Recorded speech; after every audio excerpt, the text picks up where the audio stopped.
Let's talk about my first memorable breakthrough. I break through just about every time now, but it gets hard for me to remember what's going on because you're in such a different place that it's hard to relay them back, when you're back in this reality. Um, I find the best time to actually relay what happened and to relate is when you're kind of in the in-between. When you're coming back and you have that warm, fuzzy feeling, that's the best time to talk about it. But anyway, my first trip, my first breakthrough rather. Okay, so, took a hit, and then the stages started to come. Okay, what just happened? The table, the glow, there was an energy that lifted up in a three-dimensional manner off of the table. I was looking around freaking out because I wasn't ready for what was about to happen. The warmth came across my body, and the sound started to come. It's like a and then a oscillating sounds at the same time. And then there's these little cracks, these little pops that are going on. That's actually after breakthrough. Sorry, that's after you hear the pops after. Um, it felt like a complete shutdown. Reality stops, pause, hold up. Everything shuts down. My body then melted into a ball. Into a ball. Like there's no sense of body, but this is the only time that my body has actually melted into a ball. And that ball dropped down and in a downward direction because, when you and my eyes are closed at this point, by the way. It's almost like you have no choice but to close your eyes. I never keep my eyes open. That's ridiculous.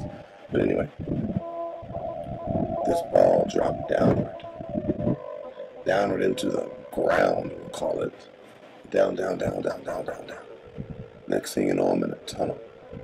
That's not your average tunnel. I mean, we're speaking in another reality right now, okay? This tunnel is built up of multiple red and orangish colored cords that within themselves have different other bands of color and stuff like that, and it's swirling. Now, we can comprehend things how we want and interpret them how they want. But I know that this was the place where other balls like me existed. Now, I'm traveling through this ball super fast. And on either side of me is a female figure, but it's just the silhouette of the profile of their face, essentially.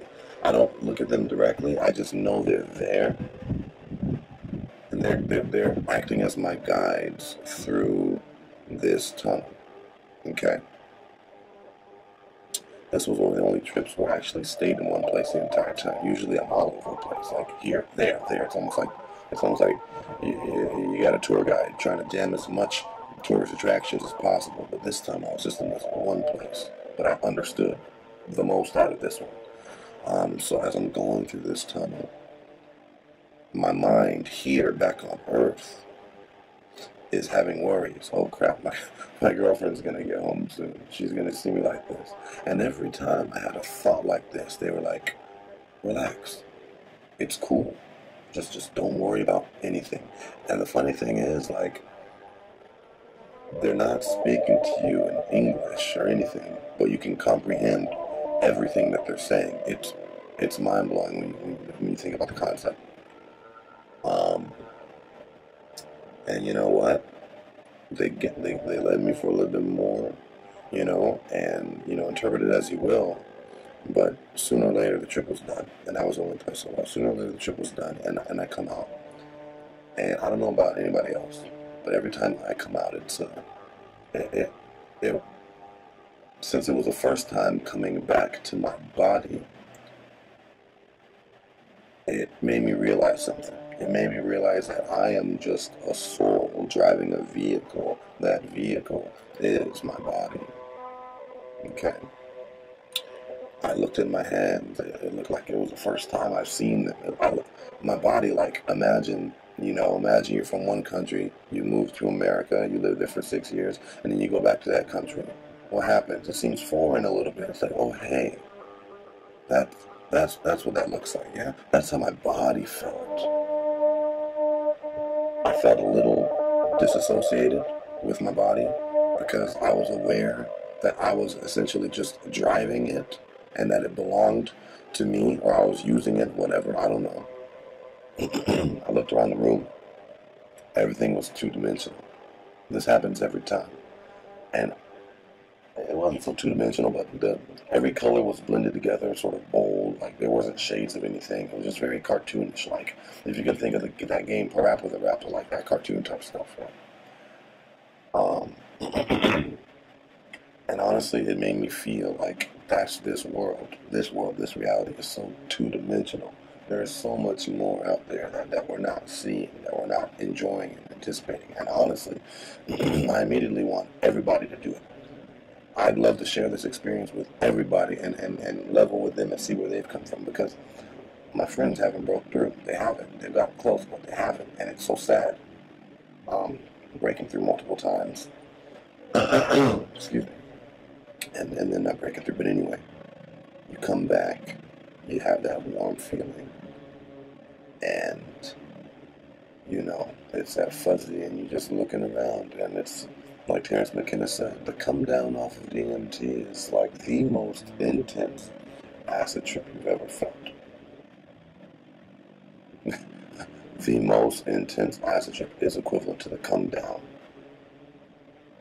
from DMT. It's like, oh, okay, everything's back to normal now that I'm tripping off acid. It's cool. It's cool. Yeah. More videos to come. I'm going to go in depth on some of my other trips. I'm going to talk about the time I saw God. I will talk about, in that same time, I had my first physical contact in DMT. It's a trip that transcended into this reality. I don't know how to explain it. We will talk about my most recent one with the little bugs and the 4 people at the table with the light. It was weird. Yeah. Until next time, the sage. Bye.